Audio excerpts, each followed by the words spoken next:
इधर जाएंगे ना, क्या कहते हैं, नैनीताल से ऊपर कमाऊ क्षेत्र, ये पौड़ी गढ़वाल है, वहां कमाऊ क्षेत्र में एक देवता हैं, उनका नाम गोलू देवता क्या नाम है? गोलू देवता।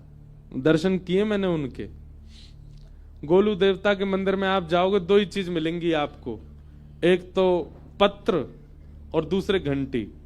कम से कम लाखों करोड़ों की तादाद में वहां पत्र बंधे होंगे। लोग बाग उनके साथ हुई घटनाओं को लिख देते हैं, हमारे साथ इसने ऐसा किया, ऐसा किया, ऐसा किया, और ये बहुत बुरा हुआ, और फिर उसको वो पत्र को वहां टांगे आते हैं। तो गोलू देवता उसका न्याय करते हैं। अगर आप गलत होगे तो आपको ही दंड मिलेगा, और यदि आपके संग किसी ने गलत किया तो उसको दंड मिलेगा, और आपकी मनोकामना पूरी हो जाती है। मतलब जिसका आपने नाम लिखा वो, उसको अगर दंड मिल जाता तो वहां घंटी चढ़ाते हैं लोग, गोलू देवता। ऐसा कहते हैं वहां के राजा थे वो न्याय देते थे सबको। जब राजा के प्राण जाने लगे तो फिर लोग बाग चिंतित हो गए, रोने लगे कि अब राजा चला गया, अब हमको न्याय कौन दिलाएगा।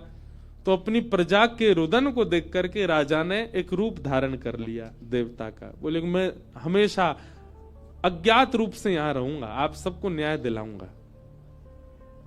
वहां न्याय दिलाते हैं सबको, पर वहां कभी किसी ने जाकर के अपनी शिकायत तो नहीं लिखी होगी, मैंने ऐसे ऐसे के संग गलत किया है गोलू देवता, मैंने उसके संग बुरा किया, मैंने ऐसा कर दिया। कोई अपनी बात क्यों नहीं रखते हो आगे?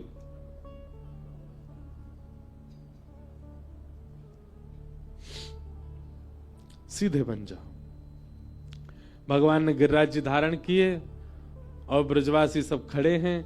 7 दिन 7 रात्रि तक ठाकुर जी ने नख पर गिरिराज जी धारण करके रखे, और 7 दिन बाद जब इंद्र को पता चला कि ये परमात्मा है, अब इसमें भी विषय तो बहुत बड़ा है, आज हमको रुक्मिणी विवाह करना है, कि प्रश्न उठता है क्या इंद्र को भगवान ये नहीं पता चला कि ये भगवान है?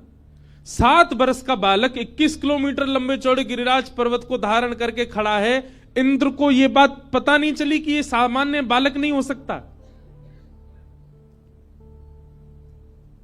इस पर हम सब की दृष्टि कभी नहीं गई। हम सब तो हमेशा ये सुनते आए, कहते आए कि भैया 7 दिन तक ठाकुर जी ने गिरिराज जी, इंद्र को पता नहीं चला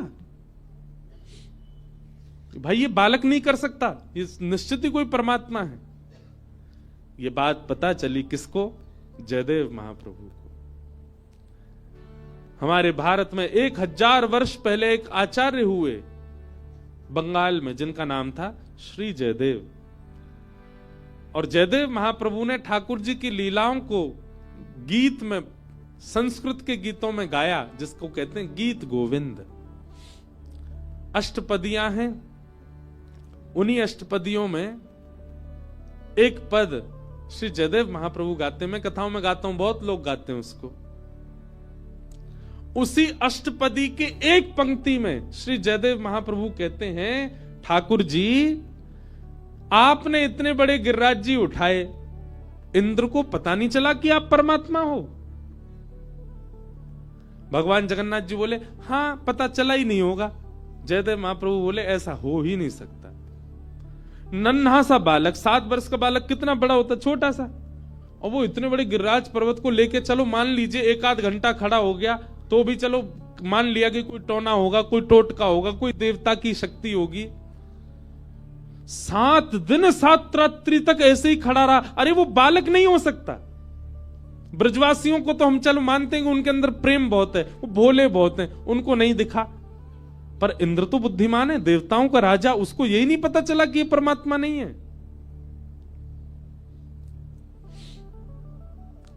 भगवान बोले इंद्र को पता ही नहीं चला होगा। जयदेव महाप्रभु बोले पर मुझे तो दाल में कुछ और काला लग रहा है, तो तुम्हें क्या लग रहा है?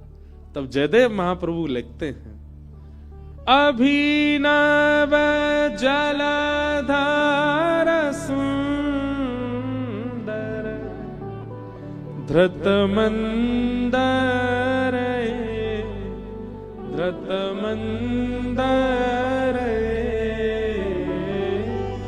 श्रीमुख चंद्र चकोर जय जय देव।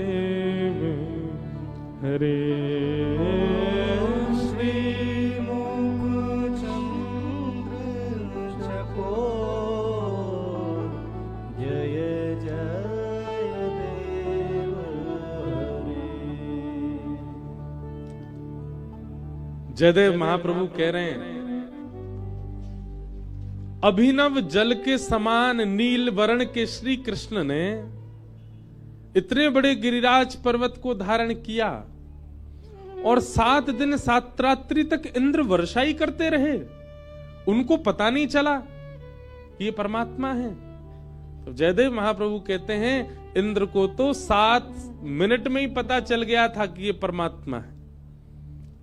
7 दिन नहीं, 7 मिनट में ही पता चल गया था कि ये परमात्मा है, गिरिराज जी धारण जिन्होंने किया है। तो फिर वो 7 दिन तक वर्षा क्यों करता रहा? जयदेव महाप्रभु कहते हैं, बोले मुझे तो ऐसा लगता है जब ठाकुर जी ने गिरिराज जी उठाए तो सब ब्रजवासियों ने ठाकुर जी को घेर लिया और ठाकुर जी के श्री स्वरूप के सामने, बिल्कुल नेत्रों के सामने वृषभानु नंदिनी श्री किशोरी जी खड़ी हैं। उनके रूप को देखने में ठाकुर जी को इतना सुख मिला, इतना सुख मिला। ठाकुर जी ने 7 मिनट में जैसे इंद्र को पता लगा कि ये परमात्मा है, इंद्र तो वर्षा बंद कर रहा था, ठाकुर जी ने कही, ए इंद्र अपने सबरे भंडार खोल दे, जितनी है सके उतनी वर्षा कर दे। आज किशोरी जी के रूप को देखवे को समय मिलो है, आज जी भर के किशोरी जी को देखवे को अवसर मिलो है। जब तक तेरी वर्षा को जल खत्म नहीं आ जाए तब तक कर तो ही रही हो, ताकि मैं किशोरी जी को देखता रहूं। प्रश्न हुआ, क्या ठाकुर जी 7 दिन में रीझ गए, बस किशोरी जी को 7 दिन तक देख पाए? क्या इतना ही रूप लावण्य था किशोरी जी का कि 7 दिन में ठाकुर जी का मन भर गया? नहीं, ठाकुर जी को मन ना है भरो तो इंद्र को भंडार खत्म है गो। इंद्र के पास जलाशय खत्म हो गया, ठाकुर जी तो अब भी यूं ही खड़े। थोड़ी देर बाद सब ब्रजवासी आए, लाला अब जा गिरिराज जी नीचे धर दे। क्यों? काहे को? वर्षा बंद है गई अब बाहर। ठाकुर जी ने भ्रगुटी टेढ़ी कर गई तो समझ में नहीं आई, तो मैंने कही खूब बरसई हो। इंद्र बोलो, जय जय, जितनो एक सांबर तक में बरसानो चाहिए उतनो पूरा बरसा दियो मैंने, मुंह पे खत्म है, जले ही ना है बच्चों। तब 7 दिन बाद ठाकुर जी ने गिरिराज जी नीचे धरे। ये भेद किसने खोला? जयदेव महाप्रभु। इसलिए श्री राधे जू की कृपा से मैंने गिरिवर लियो उठा, किशोरी जी की कृपा से मैंने गिरिराज जी उठा। बोलो गिरिराज धरण की, श्याम सुंदर श्री यमुने महारानी की, गोवर्धन नाथ की, गिरधर लाल प्यारे की, पूछरी के लौठा की, हुप हुप प्यारे। क्या बात है वंशी वारे। ठाकुर जी ने गिरिराज जी धारण किए। ऐसे गिरवर धारण की लीला सुनाई। अब आगे रासपंच अध्याय का प्रसंग आया। भगवान ने गोपियों के संग रास किया। अब विस्तार में ज्यादा नहीं करूंगा, पर थोड़ा सा भाव कहूं। मैं हर कथा में ही कहता हूं, रस और रास ये 2 शब्द हैं। रस का अभिप्राय होता है, बहुत ध्यान से सुनिएगा, रस का अभिप्राय होता है आप भगवत मिलन की इच्छा रखते हो, वो रस है। पर ठाकुर जी आपसे मिलन की जब इच्छा रखते हैं, वही रास है। हम स्वयं का निर्माण ऐसा करें, स्वयं की भक्ति ऐसी करें, स्वयं का भजन ऐसा करें, स्वयं का जीवन ऐसा बना लें कि ठाकुर जी इच्छा रखें मुंह से मिलवे की, वही रास है। आज रास का प्रसंग आया।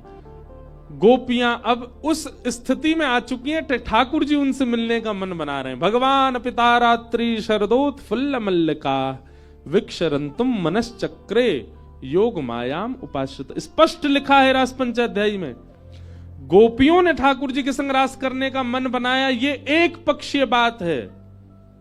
पर यहां स्पष्ट श्री शुकाचार्य जी कहते हैं, भगवान पिता रात्रि शरदोत्फुल्ल मल्लिका विक्षरंतुम मनश्चक्र, ठाकुर जी ने मन बनाया गोपियों के संग रास करने का। ये बहुत ऊंची बात है। इसको सामान्यतया सुन रहे हो इसलिए सामान्य लग रही है आपको। आप बद्रीनाथ जाने का मन बनाओ, समझ में आता है, पर बद्रीनाथ जी आपके घर आवे को मन बनाए, ये विशेष बात है कि नहीं? आप वृंदावन जाओ, एक बात है, पर अब देखो एक और बात समझो, आप गंगा जी के पास आओ, ये रस है, और गंगा जी आपके पास आ जाए, ये रास है। ये रास किसके साथ हुआ? भगीरथ जी के साथ हुआ। भगीरथ जी के बुलावे पर, उनकी पीढ़ियों के आवाहन पर श्री गंगा जी जहां जहां से भगीरथ जी लेके गए, तहां तहां से गंगा जी चलती चली गई, उनके साथ रास हुआ। हम लोग केवल रस का अनुभव कर पाते हैं, हमारे साथ रास नहीं हुआ है। रास का मतलब है कि हमसे प्रसन्न हो गए ठाकुर जी और हम पर कृपा करके हमारे पास आ गए, तब रास समझो। रास का अनुभव कैसे कर सकते हो आप? मैं बताता हूं कथा में कि जब भी वृंदावन जाओ, पहले से ही कुछ विचार करके जाओ। वृंदावन जाएंगे तो मौसम ऐसा होगा, वृंदावन जाएंगे तो वायु ऐसी बह रही होगी, वृंदावन जाएंगे तो श्री बिहारी जी के दर्शन करने जाएंगे, वहां ऐसी भीड़ होगी, लोगों के मुख से ऐसे नाम प्रकट हो रहे होंगे। और श्री वृंदावन बिहारी जी का जब हम दर्शन करेंगे तो बिहारी जी की पोशाक ऐसी होगी, बिहारी जी के वस्त्र ऐसे होंगे, बिहारी जी का श्रृंगार मुकुट ऐसा होगा। वृंदावन में हमको ये पाने को मिलेगा, हम स्वयं नहीं जाएंगे पाने, कोई हमको दे जाएगा कि लो ये पालो। ऐसा ऐसा आपने कुछ विचार कर लिया, और वो सब विचार किया जो एक प्रकार से असंभव जैसा है, जो आपको पता ही नहीं है, वो आपने विचार कर लिया। अब जब आप वृंदावन गए और वहां आपकी विचार की हुई वस्तुएं मैच होने लग जाएं, तो समझ जाना आपके संग रास हुआ है, आपके संग रास हो रहा है। रस और रास, रस में प्रयास आप करते हैं और रास में प्रयास ठाकुर जी करते हैं। यही है रस में और रास में अंतर। स्वयं को हम ऐसा बना लें कि ठाकुर जी प्रयास करें हमारे पास आवे को, हमसे मिलवे को, वो रास।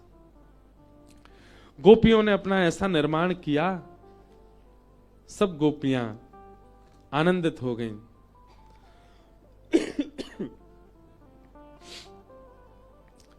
भगवान ने जैसी वंशी का नाद किया, कृष्ण प्रेम में उन्मुक्त गोपियों को वह स्वर सुनाई देने लगा। और स्वर भी नहीं सुनाई दिया, स्वर में शब्द सुनाई दिया, चल गोपी जल्दी आ, मैं तेरी प्रतीक्षा कर रहा हूं। गोपियों को स्वर नहीं सुनाई दे रहा, वेणु की धुन नहीं है, धुन में शब्द है, और शब्द कान में आते ही कहता है अरे गोपी जल्दी आ। क्यों? वंशी बजा रहे हैं, सुनाई तो सबको दे रही है, पर वेणु की धुन में शब्द केवल उन्हीं को सुनाई दे रहा है जो कृष्ण प्रेम करती हैं गोपियां।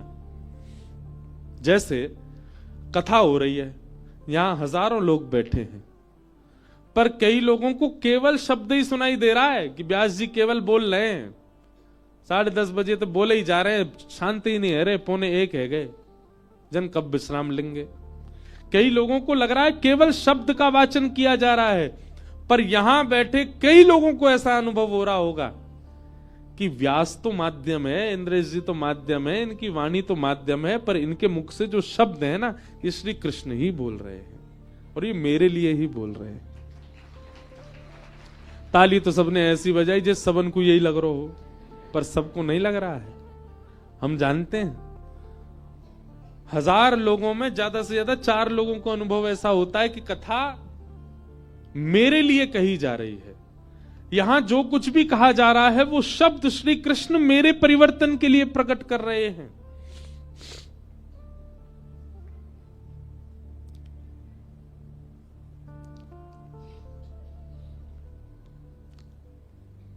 और जब ऐसा अनुभव होने लग जाए, व्यास तो माध्यम है, जैसे ये माइक माध्यम है मेरी बात को आप तक पहुंचाने का, ऐसे ही आपको मैं माइक लगूं और ये लगे ये पीछे जो खड़े बोल यही रहे हैं, समझ जाओ अब रास हो रहा है, अब रास का अनुभव है। और ये रास का अनुभव सबको नहीं होता। आपके हिमालय के स्वयं महादेव पहुंचे वृंदावन हमारे यहां, गोपियों ने रोक दिया, बोले बाबा कहाँ जा रहे हो? बोले मैं हुए रास में जानो। बोले रास में तो केवल वही जा सके जो गोपी हो। इसका मतलब क्या है? रास का अनुभव किसको हो सकता है? जो गोपी है। और गोपी का स्वरूप क्या है? दर्शन को नैना तपे, वचन सुनन को कान, मिलवे को हियरा तपे, हिय के जीवन प्राण, गोवर्धन वासी सावरे, गोवर्धन वासी। ये गोपी है जिसके नेत्र व्याकुल रहते हैं कृष्ण को देखने को, जिसकी जिह्वा व्याकुल रहती है उनके नाम को गाने के लिए, जिसके कान व्याकुल रहते हैं कथा श्रवण के लिए, जिसके पैर व्याकुल रहते हैं प्रदक्षिणा के लिए, जिसके हाथ व्याकुल रहते हैं सेवा और स्पर्श के लिए श्री कृष्ण के, उसी को गोपी कहते हैं। और हम गोपी नहीं है, हम सब गोपी नहीं है। हम बिना कृष्ण के रह लेते हैं। हमें दर्शन को ना मिले ठाकुर जी चलेगा काम, सुनने को ना मिले कथा चलेगा काम, प्रसाद ना मिले चलेगा काम, पैर प्रदक्षिणा ना करें चलेगा काम, सेवा ना हो हाथ से चल जाता है हमारा काम।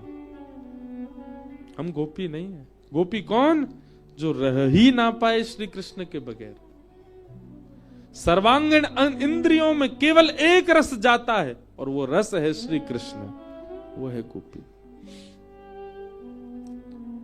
जब महादेव गोपी बने तब रास में प्रवेश मिला।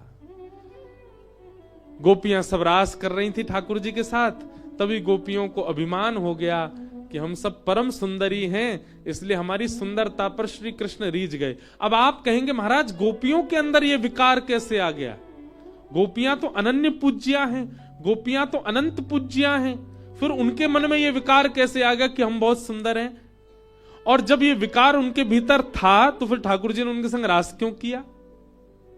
बंधुओं, कई लीलाएं मुझे और आप सबको समझाने के लिए होती हैं। ये गोपियों के अंदर मान आना कि हम बहुत सुंदर हैं, ये इसलिए हुआ कि हम आप सब समझें।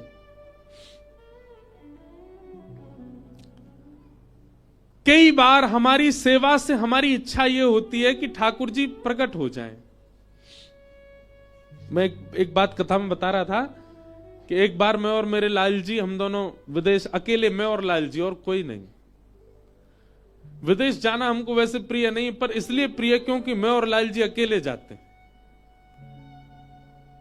सेवा बहुत बढ़ जाती है पर हम ही करते हैं, हमारी गोद में ही बैठते हैं। अब यहां तो सब लोग हैं, सब सेवा करते हैं।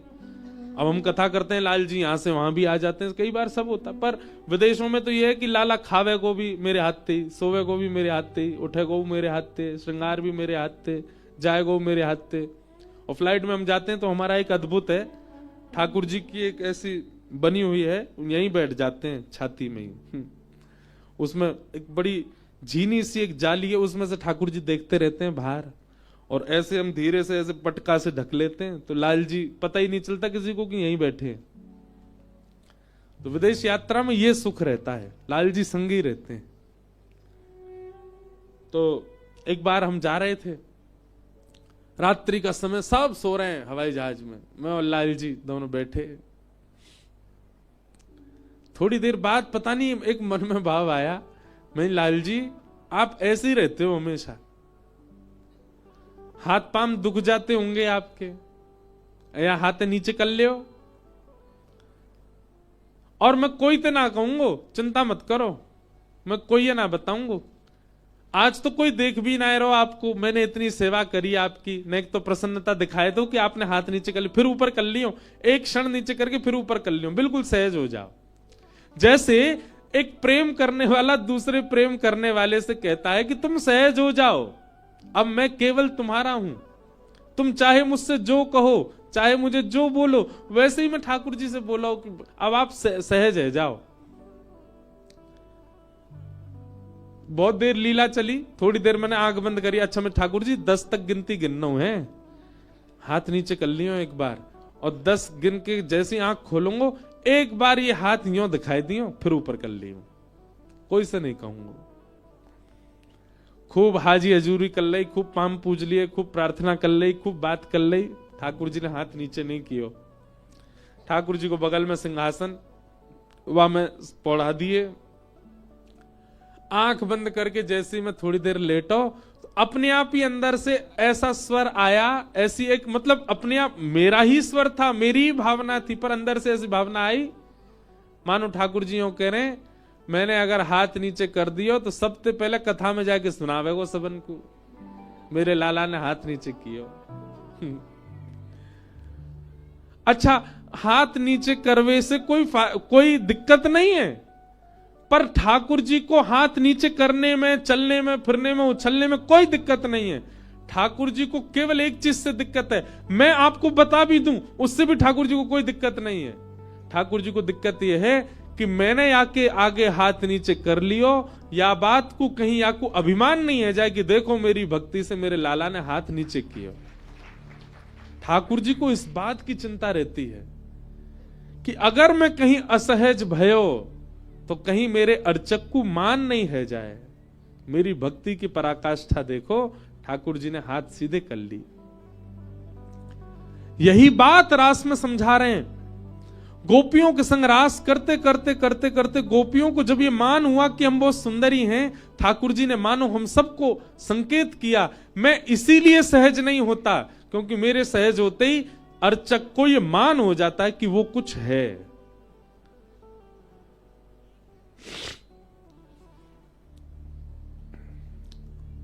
और मैं कुछ हूं, ये मान सबसे बड़ी बाधा है भक्ति में, इसलिए ठाकुर जी सहज नहीं होते। अब आप पूछेंगे तो ये मान से कैसे बचा जाए? सदगुरु, यदि जीवन में सदगुरु होंगे और सदगुरु का आश्रय होगा तो आप सेवा में जाकर के भी मान नहीं करोगे। हां, आपके शिष्यत्व में कमी होगी तो मान हो जाएगा, पर आपके शिष्यत्व में निपुणता होगी तो आप अपने गुरु का आश्रय करके जब जब सेवा में जाओगे मान नहीं आएगा। गोपियां बिना गुरु आश्रय के इस रास में चली गईं, और रास की आचार्य या रास की गुरु कौन है? श्री राधा रानी। सब गोपियां विलाप करती करती किशोरी जी के पास गई हैं। हे सुन राधिका दुलारी, तेरे द्वार का भिखारी हूं मैं,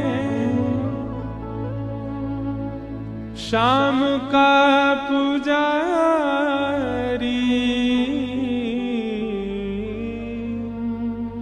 पीड़ा है हमारी हमें श्याम ना मिला, हमें श्याम ना मिला, हमें श्याम ना मिला, हमें श्याम ना मिला। हे सुन राधिका दुलारी, सुन राधिका दुलारी। ये भाव सबको प्रिय लगता है। गंगा जी के तट पर, यमुना तट पर किशोरी जी से प्रार्थना गोपियां कर रही हैं।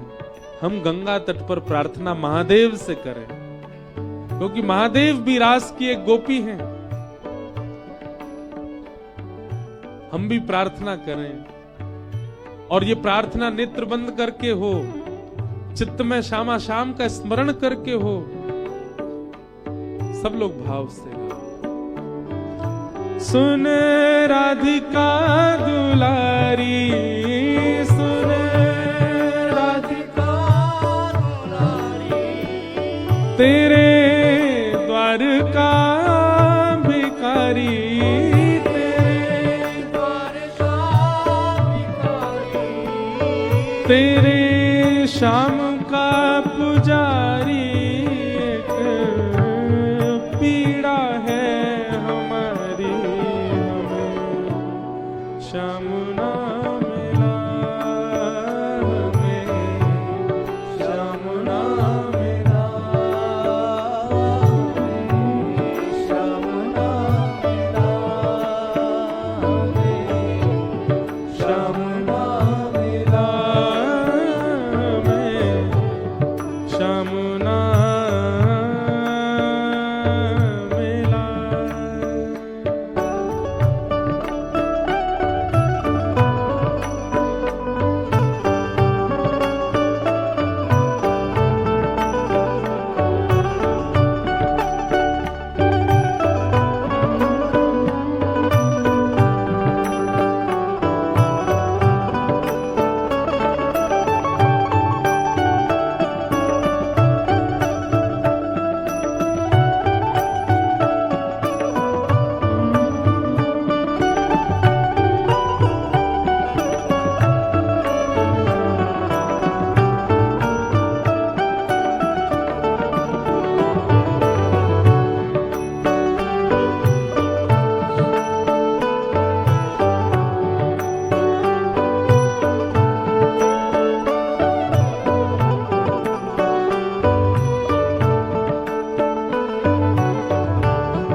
हम सोचते थे कहाँ कहीं कुंजल में होगा, हम सोचते थे कहाँ कहीं कुंजल में होगा, हम सोचते थे कहाँ कहीं कुंजल में होगा, हम सोचते थे कहाँ कहीं कुंजल में होगा। हो अभी तो मिलन का हमने सुख नहीं भोगा, अभी तो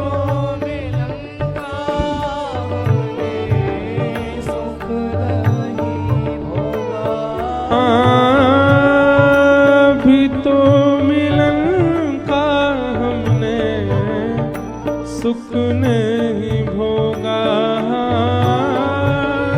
अभी तो मिलन का हमने सुख नहीं भोगा। सुन के प्रेम की परिभाषा,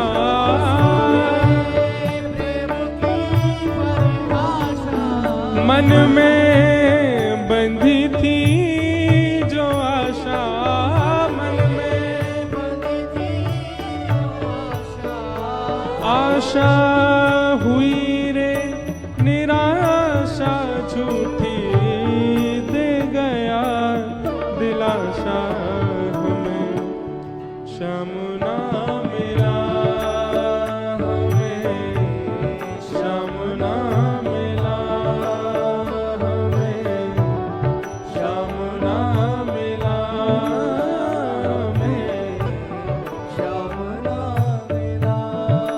हे सुन राधिका दुलारी, सुन राधिका दुलारी, तेरे द्वार का भिखारी, तेरे द्वार का भिखारी, तेरे श्याम का पुजारी एक पीड़ा है हमारी, श्याम ना मिला, हमें श्याम ना मिला, हमें श्याम ना मिला, हमें श्याम ना मिला, ओ हमें श्याम ना मिला।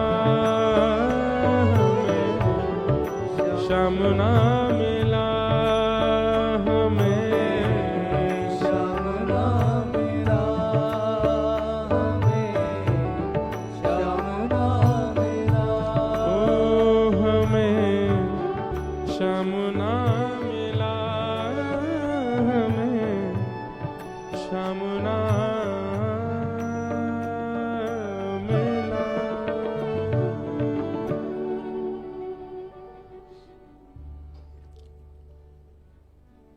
जब भी कभी सेवा में मान आता है ना बंधुओं, चाहे मुझे कथा करते समय ऐसा लगने लगे कि मैं कितना ज्ञान दे रहा हूं, आपको कथा सुनते सुनते ऐसा लगने लगे कि आप कितने भक्त हो, सेवा में कभी भी मान आए, मान आते ही अपने गुरुदेव का स्मरण करो।